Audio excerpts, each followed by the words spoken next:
many died because of the water? Neighbors, families by families. You know, you're a country of 7,561 islands, and we're beset by disasters such as typhoons, about 24 of them in a year.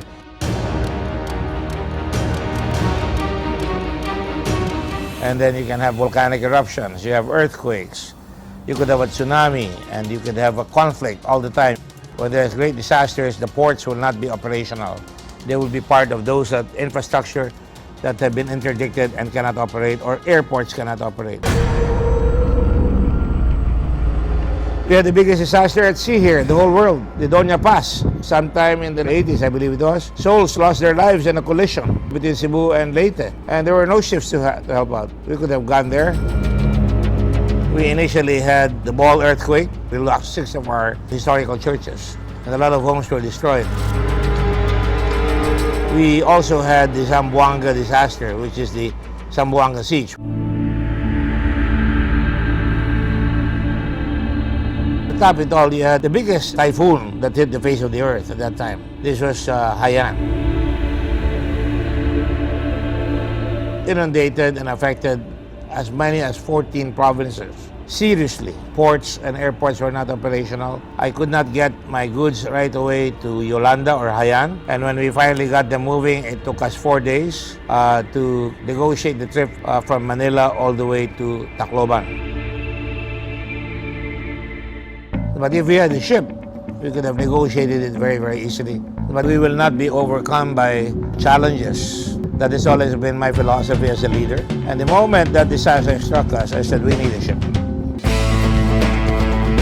It happened when Al Cusi, the former Philippine Port Authority administrator, now Secretary of Energy, he came over PRC, our old headquarters in Manila, and told the chairman that he knows of one possible asset, a boat that is the best for the Philippine Red Cross.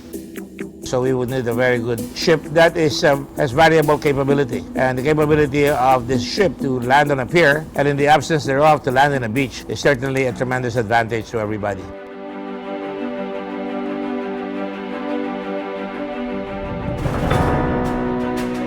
The Susitna was a vessel developed by the U.S. Navy. It is a twin-hulled catamaran, 4 engines. The maximum payload is 35 tons for the deck, and the maximum speed is 20 knots. And these are 4 engines, what we call them MTU engines. It has a deck that goes up and down. It doesn't need to have a docking pier. It can unload and unload passengers on a beach. So that's how versatile it is. It can carry a total of 120 passengers and 20 vehicles. When the other Red Cross societies came to the Philippines, I said, I need your help. And indeed, we got help from the Japanese. $500,000 was given. The Germans gave us $100,000 and another $100,000 later, if I'm not mistaken. And of course, America gave us also $100,000, and you have other societies pitching in.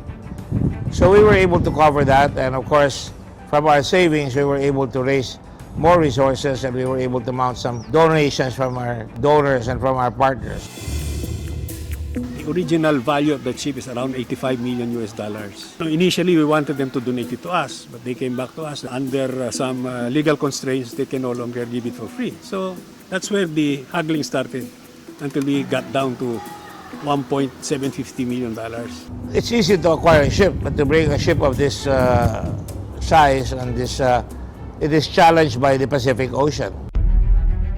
They did not approve it for that boat to sail on its own power. In their assessment, it will not survive the high waves in the Pacific Ocean.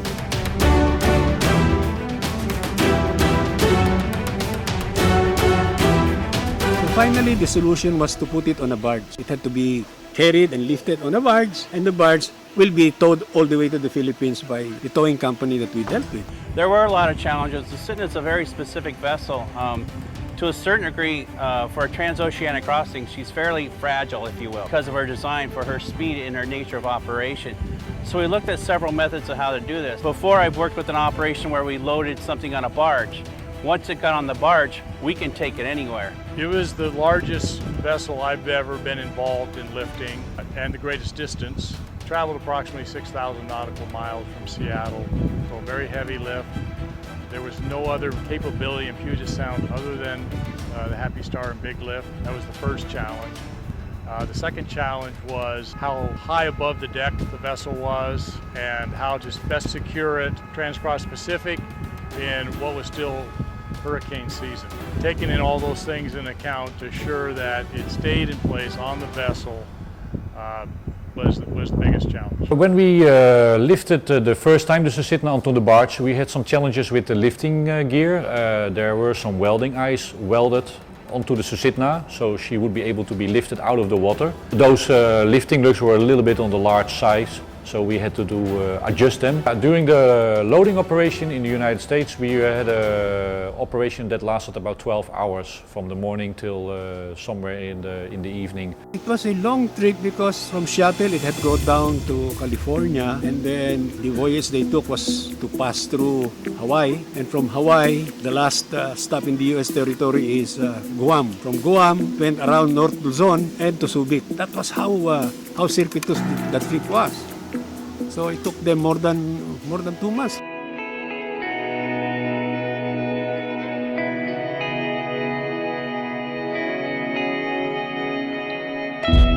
This ship will save lives. This ship will prevent hunger. This ship will bring out hospitals, tents with surgical capability. This ship will bring us hospital capability. We have surgical tents that we have, and we can bring to the area available. We need it. It's always great to know that our national societies who cooperated here to keep on getting other friendlies like Maritime Academy of Asia and the Pacific. And we have volunteers from their cadets, professional ship captains that are going to run this boat and maintain it along with other partners. The partnership of the Philippine Red Cross was initiated by Chairman Richard Gordon and also our expert maritime in the Navy, Admiral Eduardo Maria R. Santos, and AFP, a former flag officer of command of the Philippine Navy.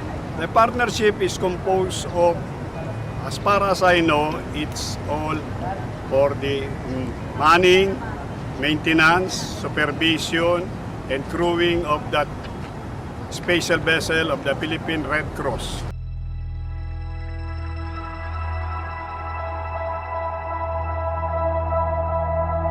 It is not just the ship.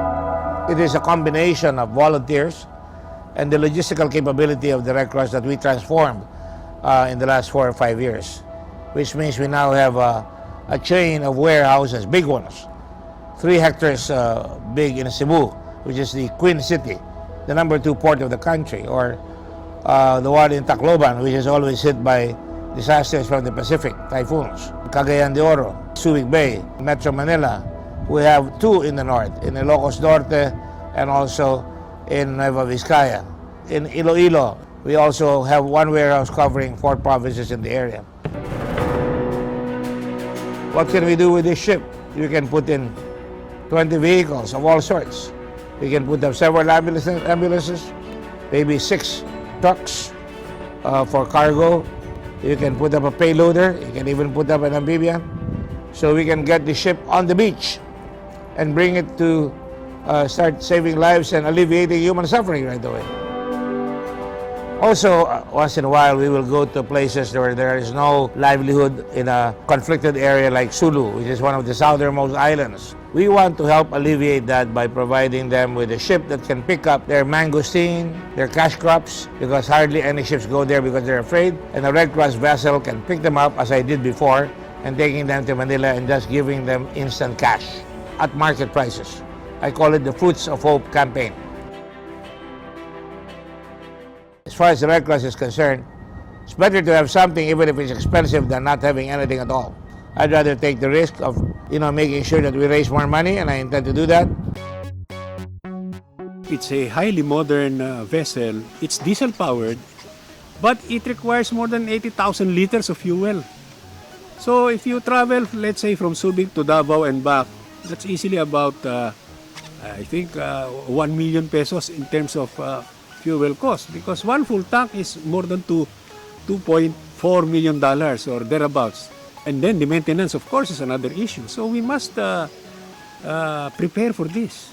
We must continue to seek for support so that we can have that boat well-maintained and ready at any time for any emergency.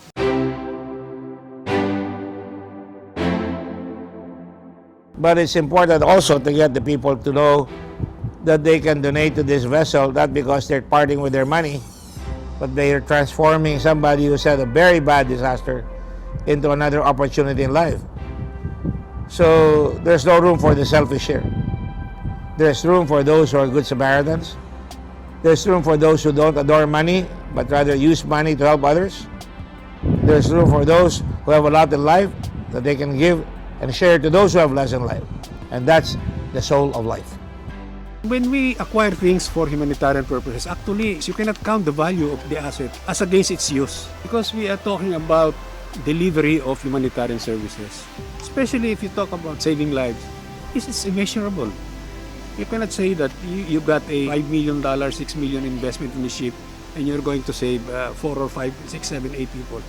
Human life is very valuable. On the 70th anniversary of the Red Cross, we were the first to start giving blood here in this country. To providing ambulances, before we only had 1.5, now we have over 132, soon to be 135. The Red Cross that now saves lives through first aid training and making them part of the reaction team or the response teams.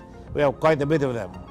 About 100,000 have been trained, and previously many more, and we organized them into an operational center where we can call doctors, nurses, motorcycles, teachers, everybody whom we can tap into to make sure that they can help us. The Red Cross that used to have a very difficult area to govern, and now we have a new building that where we can even train other people with it, and to a Red Cross that now is able to negotiate high seas, to negotiate the difficulties in life, and to bring the facility of life once again to those who have lost that opportunity. That's an awful lot for the 70th year. And the challenge is nothing. No cost is greater than the value of saving lives. That's what the Red Cross Creed is all about. Saving lives, providing human dignity,